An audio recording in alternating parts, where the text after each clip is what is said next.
नमस्कार, मैं हूं आलोक शुक्ला। न्यूज 18 नेटवर्क पर आप सबसे बड़ी बहस देखना शुरू कर चुके हैं। विनय कटियार जो भाजपा के वरिष्ठ नेता हैं, अयोध्या में रहते हैं और राम मंदिर आंदोलन के प्रमुख लोगों में से एक हैं।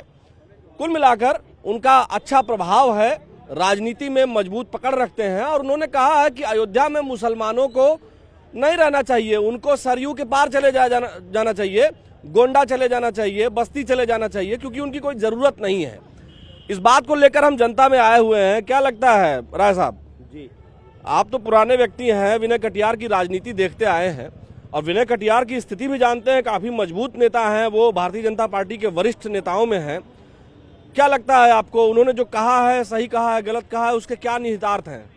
देखिए, इसका एक संक्षिप्त लाइन है कि उन्माद चाहे वो किसी भावना से प्रेरित दहलीज पर खड़ी हो, चाहे वो कोई अमुक व्यक्ति हो, उन्माद के पैरे में एक अपना राजनीतिक विरासत को स्थापित करके ये भारत जैसे मुल्क में, जहां जिस दहलीज के लिए अगर हिंदू ने शहादत दिया, हिंदू ने तन्हाई झेली, हिंदू ने अपने औलाद को शहीद किया, तो हम समझते हैं कि मुसलमान को भी इनकार नहीं किया जा सकता, ईसाइयों को भी इससे दूर, सिखों को दूर नहीं रखा जा सकता।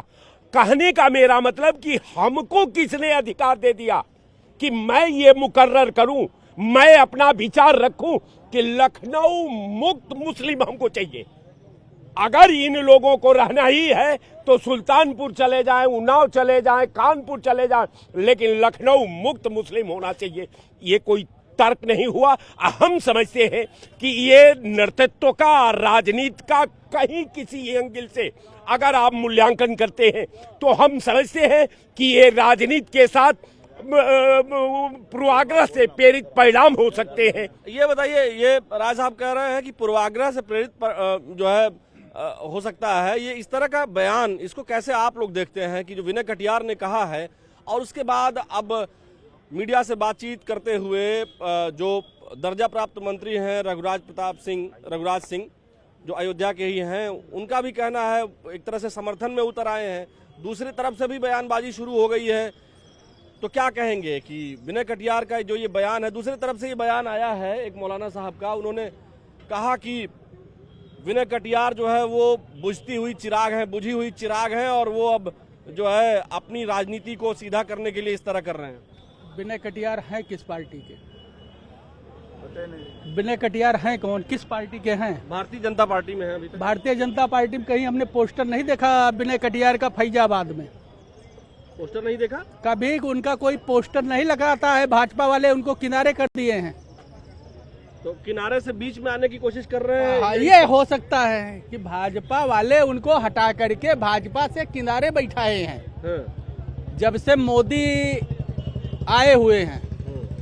उनके इस बयान को किस तरह देखते हैं जो वो अयोध्या से बाहर जाने के लिए कह रहे हैं मुसलमानों को? जब अब भाजपा में उनका नाम बुता गया तो जगाने का प्रयास कर रहे हैं अपना नाम, ऐसा कोई बात नहीं है। क्योंकि भाजपा से वो किनारे हटा दिए गए हैं। वो हो गए, उमा भारती हो गई, अशोक सिंघल हो गए, ये सब। अशोक सिंघल तो है ही नहीं है। मैं बता रहा हूँ कि अशोक सिंघल जब थे भी तो भाजपा वाले इन लोगों को किनारे कर दिए थे। मुरली मनोहर जोशी हो गए। अशोक सिंघल कभी मेरे ख्याल में भाजपा में नहीं रहे, वो विश्व हिंदू परिषद में रहे हैं। विश्व हिंदू, लेकिन ये लोग मंदिर का मुद्दा लेकर के आए थे, भाजपा को जिंदा किया था। भारतीय जनता पार्टी को ये लोगों ने जिंदा किया था और उन्हीं लोग जो जिंदा किए थे, जो लड़ाई लड़े थे, आज वो लोग सब किनारे हैं। उनको खाली दो गुजराती गृह मंत्री, प्रधानमंत्री। आपको क्या लगता है विनय कटियार का ये जो बयान, इसको कैसे देखते हैं आप? देखिए, अगर इस तरह का बयान वो खुलेआम दिए हैं कि नहीं, यहाँ पर अयोध्या नगरी में जो राम की नगरी है और मुसलमानों को यहाँ नहीं रहना चाहिए, सरजू पार चले जाना चाहिए, तो हमको नहीं लगता कि इस तरह का बयान होगा। लेकिन आप कह रहे हैं तो मान सकते हैं, लेकिन ये बयान यही है। नहीं, इसको इस रूप में देखा जा सकता है कि राम जन्मभूमि राम की नगरी है, हिंदुओं की आस्था का विषय है, हिंदुओं की वो नगरी है, तो इस हिसाब से वो अगर तारतम्य मिला के देखेंगे तो जिनको राम जी का मंदिर बनना पसंद नहीं है, जिनको राम जी का वो तीर्थस्थल पसंद नहीं है, या जिनको लगा कि राम मंदिर बनने का जो जीत मिली न्यायिक व्यवस्था से उस पर जिनको ऐतराज हुआ, जिनको कष्ट हुआ, तकलीफ हुई, उनके एवज में अगर ये रखा जाए कि जो लोग उन्माद करने पर तुले हुए थे, जो लोग दंगा भड़काने पर तुले थे, जो लोग हिंदू मुस्लिम करने पर तुले हुए थे, उनके लिए कह रहा है ऐसी अगर कोई मनसा लेकर राम की नगरी में रह रहा है या राम जी का दर्शन करने जा रहा है या उसको शोभा नहीं दे रहा, उचित नहीं लग रहा है, तो उनके लिए सुझाव के तौर पर बताया जाता है कि भैया आपको अगर राम जी पसंद नहीं है तो उनकी परछाई से दूर हट जाओ। नहीं, लेकिन उनका जो बयान आया है वो सुझाव जैसा कुछ नहीं है। उसमें साफ साफ उन्होंने जो है, जो बयान से ऐसा लगता है कि अयोध्या भगवान श्री राम की नगरी है और यहाँ पर मुसलमानों को नहीं रहना चाहिए क्योंकि ये प्रभु श्री राम की नगरी एक धार्मिक नगरी है, इस परिक्षेत्र के बाहर उनको जाना चाहिए, सरयू के उस पार जाना चाहिए। नहीं, ये द्वेषता वैमनस्यता बस नहीं कहा जा सकता है, ये द्वेषता वैमनस्यता नहीं है। अगर मैं कहता हूँ कि जिसको राम में आस्था नहीं है, जिसको राम जी में आस्था नहीं है, तो वो राम जी की आस्था से न जुड़े, वो हट जाए, ये तो कहा जा सकता है ना। लेकिन अगर तो उसको थोड़ा पॉजिटिव वे में देखने की जरूरत है। उन्होंने कहा है तो धर्म को लेकर कहा है, आस्था को लेकर कहा है, राम जी के अस्तित्व को लेकर कहा है। कहने वाले तो राम जी को काल्पनिक भी बताए हैं, उस पर किसने क्या बोल दिया। कहने वाले तो भारत तेरे टुकड़े हो गए भी कहते हैं, कहने वाले ये भी कह देते हैं कि हम संविधान को नहीं मानेंगे, हम शरिया को मानेंगे, शरिया कानून को चलाएंगे। उसका कोई जवाब दिया आज तक कांग्रेस ने दिया या किसी अन्य पार्टी ने दिया? भारतीय जनता पार्टी ने इसका जवाब दिया है। तो लिहाजा जहां पर आस्था का विषय आ जाए, धर्म का बात आ जाए, वहां पर उसी हिसाब से पॉजिटिव वे में सोचना चाहिए। आप अपने न्यूज के चैनल से, इसके माध्यम से, कि आस्था के विषय राम की नगरी है, जो पूजक हैं, जो उपासक हैं, वहां पर रहेंगे, और जो नहीं है तो वहां पर उन्माद भी नहीं करने दिया जाएगा। आपको क्या लगता है, विनय कटियार के बयान को आप कैसे देखते हैं? उन्होंने जो कहा सही कहा। बजरंग दल के वो नेता रहे हैं और बजरंग दल से उन्होंने राजनीति शुरू की और वहाँ से वो 2 बार शायद सांसद भी रहे हैं। तो देखिए, अवध है, ये अवध क्षेत्र कहा जाता है, लखनऊ में हम लोग हैं। कल को कोई ये कह दे कि अवध में भी नहीं रहना चाहिए मुसलमानों को, तब क्या करेंगे? नहीं, ऐसा नहीं है। जैसे कि क्या मक्का में हिंदू नहीं रह सकते हैं? मक्का में हिंदू मंदिर नहीं हो सकता, वहाँ पे हमें व्यवस्था नहीं। आप अपने देश की बात करेंगे कि आप लोग फट से पहुंच जाते हैं मक्का, मदीना, अरब। वही संप्रदाय में जब जहाँ सांप्रदायिक दंगा हो, जो सांप्रदायिक उसमें जो वहाँ पे राष्ट्रवादी व्यक्ति हो, जो राष्ट्र को मानता हो, राम को मानता हो, वो वहाँ पे रह सकता है। ऐसा कुछ नहीं। जो उस टाइप के हैं, भारत तेरे टुकड़े होंगे इंशाअल्लाह, वो उस टाइप के वहाँ लोगों के लिए उन्होंने कहा है कि उस टाइप के लोग यहाँ पे न रह करके वो जा करके सरयू के उस पार अपना बना करके रहें आराम से, क्योंकि वहाँ हर महीने कम से कम लाखों लोग पहुँचते हैं और तुम्हारी भावनाएं, हर वक्त तुम्हारी भावना को ठेस पहुँचेगा। जय श्री राम के नारे लगेंगे, जब लोग जाएंगे, किसी का मुंह रोका नहीं जा सकता है, किसी का वो नहीं। तो इस कारण उन्होंने कहा कि अब देश में वैमनस्यता प्रदेश में ना हो, क्योंकि वो हमारे तो 3 स्थल हिंदुओं के हैं ही हैं। हम सबको तो नहीं कह रहे हैं, हम मथुरा, काशी और अयोध्या, इनको अगर छोड़ दिया जाए तो। विनय कटियार ने खाली अयोध्या कहा, आप मथुरा और काशी भी कल को कहने लगेंगे कि वहाँ भी मुसलमान न रहे, ये कौन सी बात? नहीं, हम कह रहा हूँ रहें, लेकिन उन्मादी टाइप के ना रहें, उन्मादी टाइप के लोग ना रहें जिनको खराब लगता हो, राम का शब्द खराब लगता हो, भगवान की आरती खराब लगती हो, जिनको भगवान के प्रति आस्था ना हो, हिंदुओं के मजहब से उनको जिनको नफरत, इस टाइप के लोग वहाँ पे नहीं रहने चाहिए। आपको क्या लगता है भैया? बुजुर्ग व्यक्ति हैं आप बताइए विनय कटियार के बयान को, चूंकि आप बहुत लंबे समय से विनय कटियार को जानते होंगे, देखते होंगे, आपको क्या लगता है विनय कटियार ने जो कहा है वो सही है, गलत है, उसको किस नजरिए से देखते हैं? देखिए, पहली बात तो ये है कि इनकी राजनीति तो खत्म हो चुकी है ना। किसकी? विनय कटियार की। हाँ। तो जब आदमी चिराग वो कहते हैं जब बुझने लगता है तो फड़फड़ाता जाता है, समझ रहे कि नहीं? ये उसी मानसिकता से प्रेरित है जिन लोगों ने जेएनयू की दीवारों पर लिखवाया था कि ब्राह्मण भारत छोड़ो, समझ रहे हैं कि नहीं? विनय कटियार किसी ने भी उसी मानसिकता से प्रेरित हैं जिन्होंने जेएनयू की दीवारों पर लिखवाया था कि ब्राह्मणों भारत छोड़ो। आप पत्रकार हैं, आप जानते हो, लिखा था। तो अब वो कह रहे हैं मुसलमानों भारत छोड़ो, लगभग साल भर के पहले की बात है। हाँ। तो ये उसी मानसिकता से प्रेरित हैं, समझ रहे हैं ना?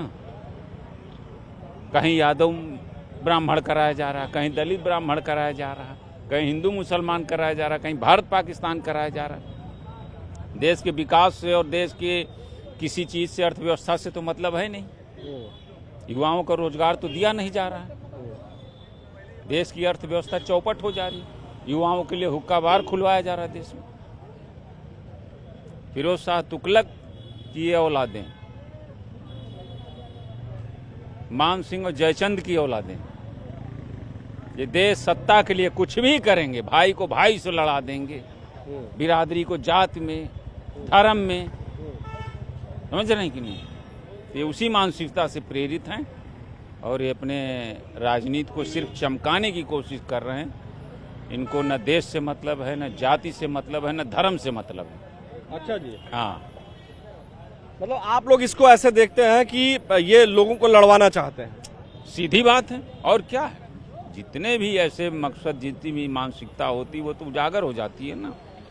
हैं? कोई रह रहा है किसी जिले में, शहर में या देश में, तो देश छोड़ के चला जाएगा।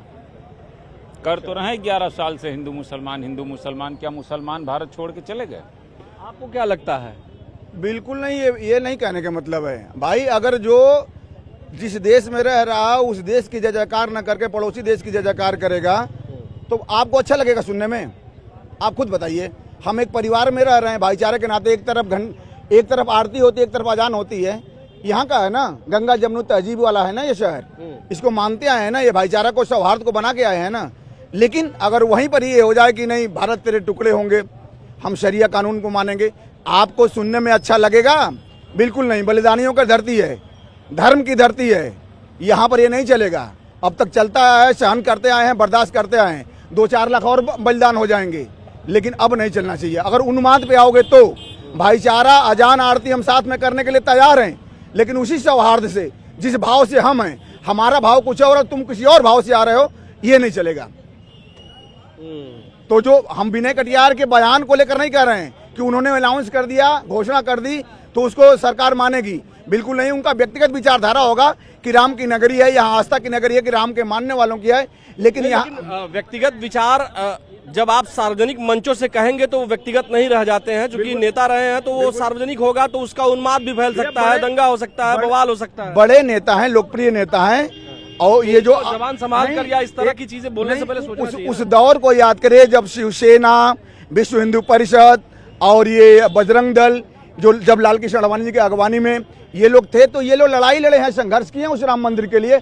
उन लोगों को पता है कि यहाँ पर कितने लोग बलिदान हुए हैं राम जी के नाम पर, कितने लोग समर्पित हुए हैं। कारसेवकों का वो हत्या आपने सुना है ना। तो जो जिसके अंदर जो देखा होता है, जो संघर्ष किया होता है, जो तकलीफ झेला होता है, उसकी वैल्यू पता होती है, उसकी अहमियत पता होती है। हम यहाँ से बोल देंगे कि नहीं भारत में ऐसा होना चाहिए, शरिया कानून लागू होना चाहिए, टुकड़े होना चाहिए, हमारे बोलने का मतलब क्या है? हम उस तकलीफ को थोड़े झेले हैं। जो तकलीफ को झेला है उस देश की, इस देश की मिट्टी की, उसकी वक्त समझता है, यहाँ के भाईचारों को समझता है। हम बार बार कहते हैं कि सामंजस्य बना के, सौहार्द बनाकर रहने में बहुत अच्छी बात है। अगर ये कौन सा भाईचारा है कि सरयू के उस पार चले जाइए? सिर्फ हमसे पूछेंगे कि और किसी से पूछेंगे? सिर्फ हमसे पूछेंगे आप। हम तो अपने तरफ से हैं। साहब उधर पान खा के आ गया, उनसे पूछ राय साहब को बुलाइए, पूछिए। अरे पान खा रहे, सिर्फ हम ही को दबाते रहेंगे, हम ही से पूछते रहेंगे। राय साहब पान खा के आपको उधर भी पूछना होगा कि भैया आप कब सुधरोगे, आप कब सुधरोगे? आप इधर आइए। ये कह रहे हैं खाली इन्हीं से क्यों पूछ रहे हैं, इनसे भी पूछिए। क्या चीज? ये कह रहे हैं कि खाली इन्हीं से पूछे। मतलब कि हिंदुओं से राम के आस्थावान। आप बताइए ये कौन सा तरीका है, ये कौन सा भाईचारा है कि कह रहे हैं कि सरयू के उस पार चले जाइए? नहीं, वो अपना नाम बताने के लिए कि मैं भाजपा में हूँ, क्योंकि भाजपा से वो निष्कासित हो चुके हैं। उनको कोई तो ऐसी कोई बात नहीं है, उनको कोई जानता नहीं है, नाम बुता गया है। नेता के बारे में जानते और बड़े बड़े, अरे वो हमारे अयोध्या के हैं, मैं खूब जानता हूँ। आप अयोध्या के हैं? बिल्कुल अयोध्या के हूँ। कोई बता दे कि आप अयोध्या के हैं तो आप ये बताइए, आप चाहते हैं कि मुसलमानों को जो है सरयू के उस पार चले जाएं? नहीं तो प्रधानमंत्री के अंदर अगर दम हो तो भारत से भगा दे, मुसलमानों को पाकिस्तान भेज देना। ये तो खाली दंगा करवाने वाली बात हो गई ना। विनय कटियार की आप बात करिए। विनय कटियार, अयोध्या में स्वतंत्रता है, हिंदू मुसलमान सब लोग हैं, तो ये तो खाली दंगा कराने का मकसद है ना। प्रधानमंत्री जी घोषणा कर दें कि जितने मुसलमान है सब पाकिस्तान चले जाएं, क्यों नहीं करते? हिम्मत है तो करें। आप अयोध्या के हैं, इतना गुस्सा गए हैं, आप इनको क्या लगता है विनय कटियार के इस बयान से? आप किस तरह से सहमत हैं?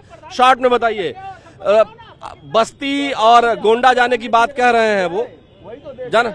जिसके रग में अगर भारतीय होगा, कोई भी व्यक्ति जो भारतीय हो, जो नापाक सोच का हो न हो, जो संविधान में अपनी आस्था रखता हो, जिसके अंदर राष्ट्रभक्ति रोम रोम में भरी हो, वो व्यक्ति ये बात का अपने मुंह से उच्चारण नहीं कर सकता। कहने का तो सवाल छोड़ दीजिए, रह गया सवाल। अभी मेरे भाई आपके चैनल पर कोट कर रहे थे कि कल्याण सिंह ने जो है, इन्होंने कहा कि कितने राम भक्त मारे गए। इन लोगों ने कहा जब तक सरकार नहीं इनकी बनी थी, तो इन लोगों ने कहा कि साहब वहां तो सैकड़ों राम भक्त मारे गए। भारतीय जनता पार्टी का ब्रीफ है कि सैकड़ों राम भक्त मारे गए। जब कल्याण सिंह की सरकार बनती है, जब कल्याण सिंह से प्रेस वाले पूछते हैं कि साहब अब बता दीजिए कि राम भक्त कितने मारे गए हैं, तो कल्याण सिंह का स्टेटमेंट है कि केवल 6 से 7 लोग मारे गए। ये बताइए, आप युवा हैं, आप आ जाते हैं मौर्य जी, आप बताइए। बताएंगे तो है नहीं कि आप काम क्या करते हैं, लेकिन हाँ यहाँ उपलब्ध आप रोज रहते हैं। एक बात हमें ये बताइए कि विनय कटियार के इस बयान को आप कैसे देखते हैं? आप भी तो यहाँ रोज रहते हैं भाई हमारा काम है बात तो करना। मेरा भी काम है यहीं पर भाई। जैसे आप अपना काम कर रहे हैं, मैं अपना काम कर रहा हूँ, मैं अपनी कांग्रेस की राजनीति कर रहा हूँ, राहुल जी के बारे में बता रहा हूँ। अच्छा, राहुल जी के बारे में बता रहे हैं। विनय कटियार ने जो कहा है कि सरयू पार चले जाना चाहिए मुसलमानों को, तो अटल बिहारी की भी तो सरकार थी, उस समय क्यों नहीं बोले थे वो लोग? 2004 से पहले उनकी भी तो सरकार थी ना, क्यों नहीं बोले थे भाई? यही शब्द अटल बिहारी भी तो बोलते हैं भाई। यही लोग बोलेंगे क्या? छोटे मोटे नेता ही बोलेंगे क्या? मोदी जी ने बोला क्या ये शब्द बोला क्या? ये नहीं बोले ना। अमित शाह ने बोला, योगी जी ने बोला, नहीं बोला। वो कौन होते हैं? वो कौन होते हैं भाई? अरे भाई विनय कटियार जो है बड़े नेता रहे हैं राम अरे मंदिर आंदोलन होंगे में। कोई कटियार पटियार, कौन नेता यार? ये जनता है, यहाँ जनता है ये भाई साहब। आलोक भाई ये जनता है ये। अच्छा। लद्दाख में देख लीजिए क्या हो गया है। चले जाए वहां पर, अब भाजपा का कार्यालय फूंक दिया गया है, तो क्या कोई आतंकवादी फूंक दिया क्या उसको? वहां की जनता ने फूंका है। यही बात कह रहे थे कि आज जेनजी आंदोलन की राहुल गांधी बार बार की इसी तरह से दंगा हो जाए। अच्छा ये बताइए, मैं और आप नौकरी कर रहे हैं कहिए हाँ, और जो पढ़े लिखे लोग हैं वो बेचारे क्या 5 किलो राशन लेंगे क्या? वो भी तो अपना हक लेंगे ना। आपने तो अपना सेट कर लिया मीडिया में, बात समझिएगा। आप तो अपनी तनख्वाह पा रहे हैं, और हम लोग का क्या होगा? जनता का क्या होगा? आप भी कुछ करिए, मेहनत करिए। क्या मेहनत करें? अब आपकी तरफ झूठ थोड़ी ना बोलूंगा दिन रात यहाँ मीडिया में, जैसे मीडिया बोल रही है दिन रात है। क्यों नहीं खबर चलाई? अच्छा लद्दाख की खबर क्यों नहीं चलाई पुलिस ने? चल तो रही है। कहाँ चल रही है? अरे लद्दाख की खबर हर जगह चल रही है भाई। अभी मैं ही देख के आ रहा हूँ, सवेरे से रूप गया हूँ देखते देखते। जी आप भी, मैं भी हाई स्कूल इंटर पढ़ा लिखा हूँ। ये है कि मैं आप लोग की तरह डिग्री नहीं पाया हूँ मैं। आप ये बताइए, हर जगह खबर चल रही है, आपको नहीं पता मौर्य जी? अच्छा। हर जगह चल रही, तभी आप भी देखे हैं। आप ट्विटर और इस पर अभी ओपन करिए, सब दिख जाएगा आपको। अभी अपने सामने ही देख लीजिए। सुनिए, हाँ आप बताइए, विनय कटियार को आप छोटा मोटा नेता समझ रहे हैं, कह रहे हैं, ये कौन सी बात हुई? विनय कटियार भाई राम मंदिर आंदोलन के प्रमुख चेहरे थे। देखिए आलोक जी, वो आपके नेता होंगे, मेरे नेता नहीं है। हाँ मेरे नेता नहीं है, और ना उनको कोई हक है ये सब बोलने का। विनय कटियार या कोई भी मेरा नेता नहीं है देश में, जो उनका स्टेटस है मैंने बताया। मेरी बात सुनिए, उनका कोई हक नहीं है कि वो ये शब्द बोले, ठीक है ना? प्रधानमंत्री जी हैं, वो बोल के बोले ना कि वो केवल यही बोलेंगे सबका साथ सबका विकास, तो यही सब बोलेंगे क्या? आप बताइए, आपको क्या लगता है? विनय कटियार ने जो कहा है कि मुसलमान जो है सरयू के पार चले जाएं, गोंडा और बस्ती में। एक बात बताइए, मेरे समझ में नहीं आ रहा है, ये भाजपा क्या इसलिए सरकार बनाई है कि किसी को सरजू के पार भेज दे, किसी को गंगा के पार भेज दे, किसी को जमुना के पार भेज दे? ये कभी गरीबों के ऊपर कहते हैं कि खाली चुनाव आएगा तो लड़ाने के लिए जो है गंगा पार चले जाओ, जमुना पार चले जाओ, सरजू पार चले जाओ? ये कभी कहते हैं क्या कि गरीबों के लिए हम ये करने जा रहे हैं? बच्चे जो इतने महंगी फीस हो गई, हम ये करने जा रहे हैं। जो अस्पतालों में डॉक्टर नहीं आते हैं, मशीनें नहीं है, मैं वो करने जा रहा हूँ। कभी ये कहते हैं? सिर्फ जमुना पार गंगा पार सुधार करने के लिए इनकी सरकार बनाई गई है क्या? ये चीजें ये कभी नहीं करते कि जिससे जनता का फायदा हो, गरीबों का फायदा हो, लोगों का फायदा हो, किसानों का फायदा हो, जवानों का फायदा हो, उस चीज की कभी बात नहीं की। आज हम 11 साल से देख रहे हैं, कोई अगर किया ये भाजपा के बड़े नेता हैं, भाजपा के बड़े नेता हैं। आप कौन पार्टी के हैं? हम तो पार्टी रहे, मैं तो सच्चाई बोलने वाला इंसान हूँ, नागरिक हूँ। अच्छा, नागरिक। ठीक है, लेकिन तो मतलब हाँ जी। नहीं, प्रधानमंत्री जी कभी आप उनका एक बयान सुना होगा, उन्होंने बोला कि मुसलमानों घर से हमारे यहाँ छोटे थे तो बिरयानी आती थी खाने के लिए, और उन्हीं के पार्टी के जो है वो बयान दे रहे हैं कि मुसलमानों को अयोध्या चला जाना चाहिए। तो आप तो अयोध्या के हैं ना? हाँ, इसीलिए तो मैं कह रहा हूँ कि इसीलिए मोदी जी इनको हटा के किनारे कर दिए थे क्या? यदि जो है जो आदमी हितैषी होगा, जिसका अगर पक्का हितैषी होगा तो गलत कर रहा है तो टोकेगा। बाप अपने बेटों को, बेटा अपने बच्चे को जो गलत कर रहा है, अभी कौन गलत कौन रहा है? देखिए गलत ये है कि जब आप सत्ता विनय कटियार गलत किए हैं? जब आप आपके हिसाब से विनय कटियार गलत किए हैं? विनय या सही किए हैं? विनय कटियार न सरकार में है, न मुख्यमंत्री है, न गृह मंत्री है, न प्रधानमंत्री है, न राष्ट्रपति हैं। आप ऐसे लोग बहुत कहते रहेंगे, हम उस पर नहीं जाते, हम इस पे जाते हैं। ऐसे लोग नहीं, मेरी बातें सुनिए पहले। अगर आप हितैषी हो, आप जनता के हितैषी हो कि मुसलमानों को हटाने के हितैषी हो, आप पहले ये तय कर लो। आप कभी गरीबों की बात नहीं करते, आप कभी किसानों की बात नहीं करते। देखिए, जिस तरह से विनय कटियार के बयान को लेकर के बवाल चल रहा है, जिस तरह से विनय कटियार की जो इच्छा उन्होंने व्यक्त की कि ऐसा होना चाहिए कि मुसलमानों को वो सरयू पार ले जाएंगे या सरयू पार चले जाना चाहिए, इस पर जनता की प्रतिक्रिया आपने सुनी। हालांकि जनता ने साफ तौर पर कहा कि ना तो वो किसी पद पर हैं और ना इस समय भाजपा में वो इतने मजबूत हैं कि उनकी बात लोग सुने। अब वो धीरे धीरे चूंकि अवसान की तरफ है, उनकी राजनीति में उतनी पकड़ नहीं है, इस वजह से शायद लाइमलाइट में आने के लिए वो ऐसा बयान दे रहे हैं। बहरहाल आज की डिबेट में इतना ही। हम कल फिर मिलेंगे आपके इसी चैनल पर, न्यूज़ 18 पर। तब तक हमें हमारे वीडियो जर्नलिस्ट अनिल कुमार के साथ दीजिए अनुमति। नमस्कार।